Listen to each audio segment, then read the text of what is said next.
Pura Vida, good morning. Nothing like a 5:15 wake-up call by a bunch of loons flying overhead. And that's not talking about the one that's in the hammock. But today, gotta make it over to Deer River. Gonna go there to find a city park, go and make some breakfast there. And reasoning be is I need to go and start charging a few things. Battery bank and a few other things as well, a headlamp. So while I cook, I can go and have charge some stuff at hopefully there's a park shelter somewhere. If not, we'll have to figure it out later. So on the way there is a tower. I'm gonna go check that out. No idea if you could actually go in it or not, but we're gonna go check it out, find it. It's on the way. So might as well stop. So we'll see you on the road. Okay, well, we went to that where it says the fire tower is. I did not see it, but you had, if it was there, you had to go down a trail. It was waist high in weeds. It was like a four-wheeler trail. And there was 2 radio towers there, so I had to go find a place to charge instead. I wasn't going to sit there. So we found a park in Cohasset. Perfect. We got everything all charged up now. Hopefully it doesn't take too long, but better than get some of it charged than none at all. So guess what? I'm going to cook breakfast and have my coffee now. Alright, this could be interesting. I am on a road, if you want to call it that, lane, back to one of the forest towers, lookout towers. No idea if this one's actually even back here or not. Don't know how often people come back here, but I've heard if you see them on the map, go check them out. You might be able to climb them, you might not be able to, but at least we'll go see if it's even here. But yep, a couple scratchers on the truck, but pretty neat little road through the woods. It's interesting looking off to the left, there's some trees that are marked blue. Wondering if those are scheduled to get logged here soon or not, but I don't know. We'll find out. Maybe not on the logging part, because there's a lot of blue ones marked. But we'll see if we can find this tower. Well, we went as far as we could on this one. This thing basically turned into an ATV trail, I think, and it pretty much disappeared. It was a little too tight. Oh, there's a big tree down to get my truck through anymore. And I didn't see it. It was right where the pinpoint was, or waypoint was. And there was no lookout tower here. So I wonder if some of these are not even here anymore. They were here at one time. But let's get on the road. Let's get to the Lost 40. What we initially set out for. Unless we see a sign or something that looks like something pretty cool to go check out. Which actually there was a big brown sign for the Winnebagosh Federal Dam. I don't know. Let's go check it out. Winnebagosh is a big lake. Alright, Federal Dam, Lake Winnebagosh. Part of the Mississippi River. Not quite near the headwater though. That's down in Lake Itasca State Park, southwest of here. But it does go through a huge 59,000 acre Lake Winnebagosh. That is crazy. And just to think, looking around this corner, which I'll show you out here, is that's all the further you can see. You can't even see this main lake part. And we're not going to go there today. We'll do another trip, but yeah, that's that little point I pointed to. The main lake's right around the corner. Let's go check out this dam. Can't go in some parts of it. Can't fish within 300 feet of the dam.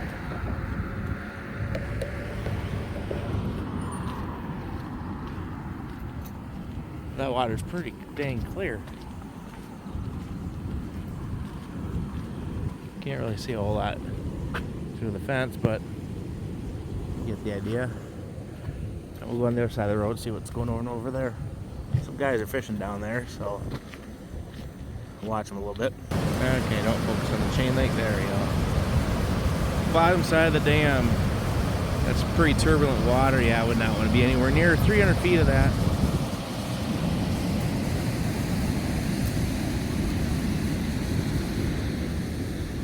But start of the Mississippi River, or part of it, the upper headwaters as they call it. Not as wide as what it is back in our area down by Prairie du Chien. Alright, now we are to our destination. The Lost 40. I have a paper with me that has the history on how this all happened. But basically it's all old growth forest. Obviously right there. The deer flies are crazy. They've been bombing the truck ever since. And we're going to do the whole 1 mile. It's 8 miles on this loop and a little spur trail. We're going to do the whole thing. It doesn't take much. It's pretty easy. But these are going to be some of the biggest pines, red and white pines that you've ever seen. And of course some other people who just got here also, so I'm going to stay ahead of them. And this is going to be pretty cool.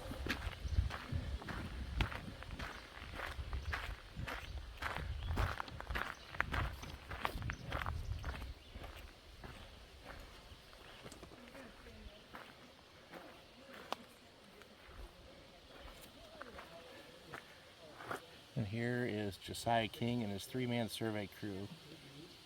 They're working 40 miles northwest of Grand Rapids of Mississippi. It's basically what the story says is they were hired to do the surveying of this area up here, and it got to be November. The winds are starting to swirl, and they surveyed 6 square miles between Moose and Coddington Lakes. The crew plotted Coddington Lakes nearly half a mile northwest of its actual location. And this 283 acres mapping area spared virgin pines from being logged during the peak of the Minnesota logging season. But as you can see, these things are huge and super, super tall.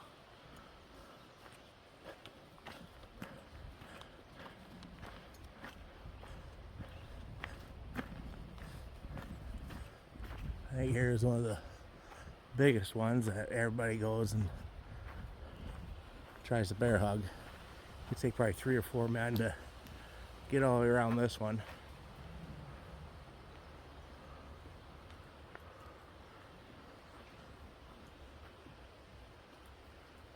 Absolutely crazy. I can only imagine how much the value of these trees are right now to this day if they were to be logged. But good thing they can't. This is a scientific and natural area, so that way therefore there are rules. Can't pick no mushrooms or anything here. Can't camp, no horses, motorized vehicles, and stay out of sensitive areas.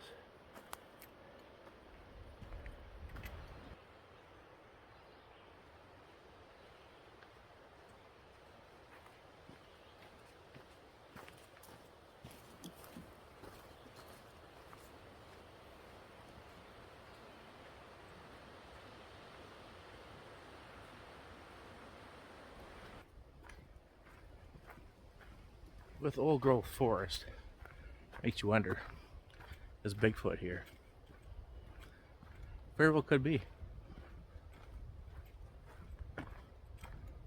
Let alone bear or moose.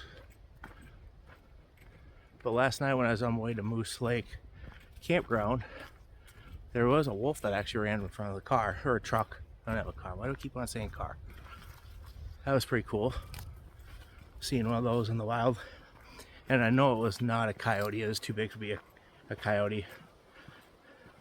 Familiar with wolves. I used to be a maintainer, caretaker of some at Clayton County Conservation and also at Fontana Park back in Iowa. I think it's nice. There's a bunch of self-interpretive signs along the way. Bald eagle, McGizzy, a fisher, woodjig, and a black-backed woodpecker, Bapas. It's interesting. Never seen a fisher before. Now I've seen never a black-backed woodpecker.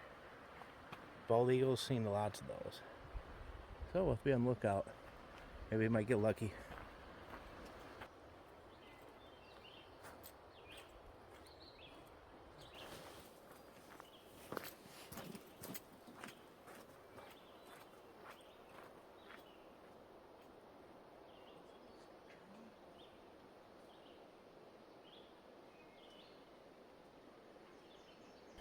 Here's another interesting one. Obviously everybody's here to look at the big pine trees and such, but there's a lot of stuff you do not see. Some of it is not found in many other places.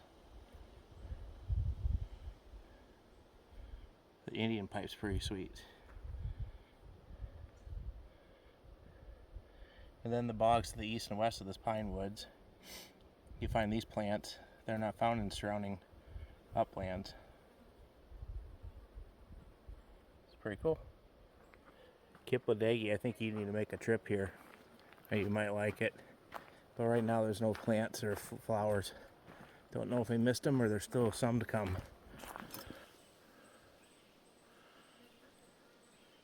Even non-pines are super tall.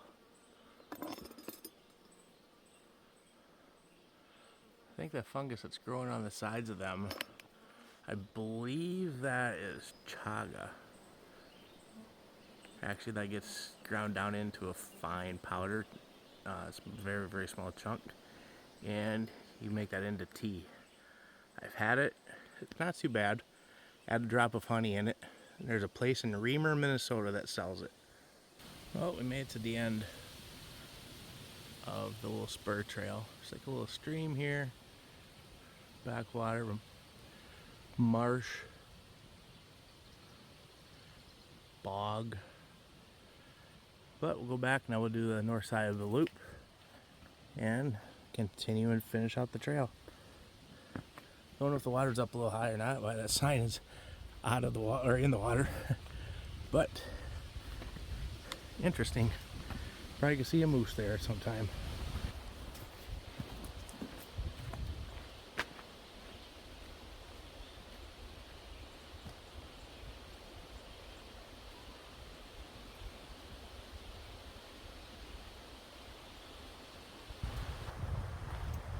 Pretty neat.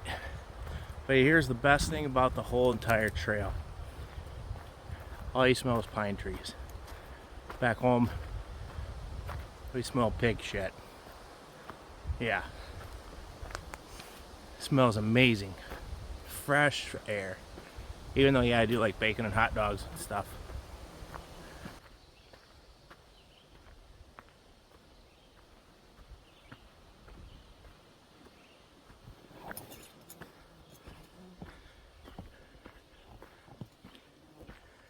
There are a few deer flies today. Not nowhere near as bad as what I heard they have been. And from when Swag has been here, they were super thick. His niece was just waving her arms all around like a crazy woman. But they're not too bad. I could hear a couple of them buzzing, bombing around, but nothing landing and being annoying. Could be the bug spray I have on. I don't know. I'll get back to the truck. I'll go and share with you what kind it is, but that stuff works. We used it on the northern 50 miles of the Spear Hiking Trail, and mosquitoes did not bother me whatsoever. Just to go show how big this tree is. It needs a hug. Everybody likes hugs. Yeah, I'm not even halfway around it. Maybe two more. I might be able to get around it. That thing is huge. You can't even come close to seeing the top on that one. With the lower branches and such. It just goes up and up and up and up.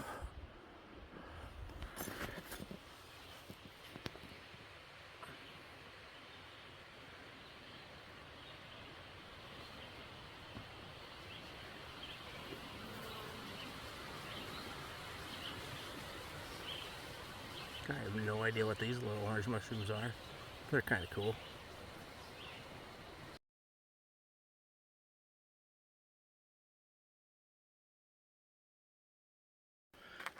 All right, there's an army of people coming behind me. There's 4 new cars here that weren't here before when I got here. But I'll close out the lost 40 part of this thing. We still have to find a camp spot yet. Hopefully that one down the road about half a mile is open. But here's that bug spray I was telling you about. It's a little silver can. It's only 4 ounces. It's called Coleman 100 max instant propellant, up to 10-hour protection. This stuff is the real deal. It stinks like bug spray, but if you don't want to get bothered by mosquitoes and these stupid deer flies, and I'm sure the black flies as well, try the stuff out. You will not be disappointed. All right, going down the Lost 40 road. One of my sites that I had pinned on Onyx Backcountry, Glove Lake site. And it was open. There was nobody here. So I did drive up in here at first until I got back up in here a little ways. Thinking I'd be able to drive all the way back up to there, as there is tracks here. But started getting about here, and that's a little sketchy. Truck was starting to lean a little bit. So it's like, I don't think I'd be able to make this corner without possibly rolling the truck, if that's possible. But look at this spot. This is sweet. Still debating whether to put up a tent or a hammock. I get a hammock between that tree and that tree, but definitely don't want to get out that other side. The first step down is a doozy, so it could be a little sketch. But let's check this out.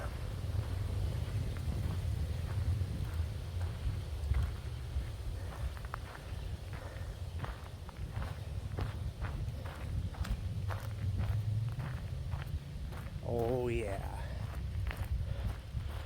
this is sweet.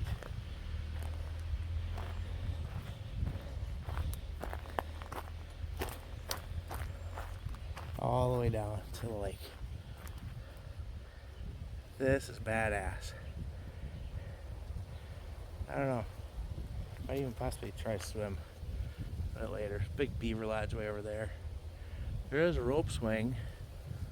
Don't know if I want to do that or not.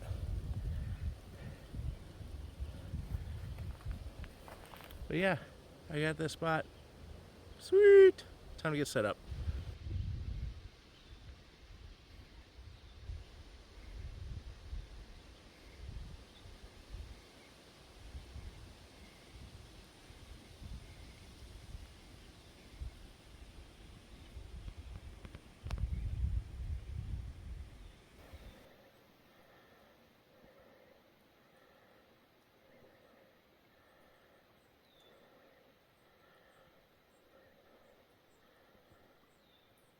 Sure, now the beaver comes.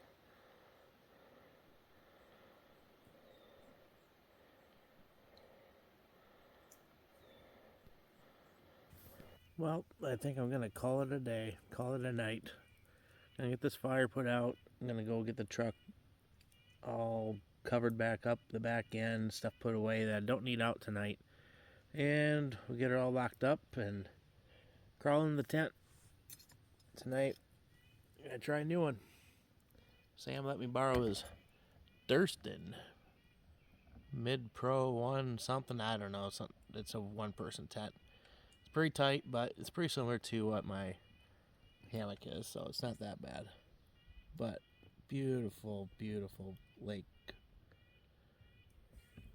No critters though, other than the chipmunks and the squirrels and every other bird that decided to start chirping right now at 9:30 at night.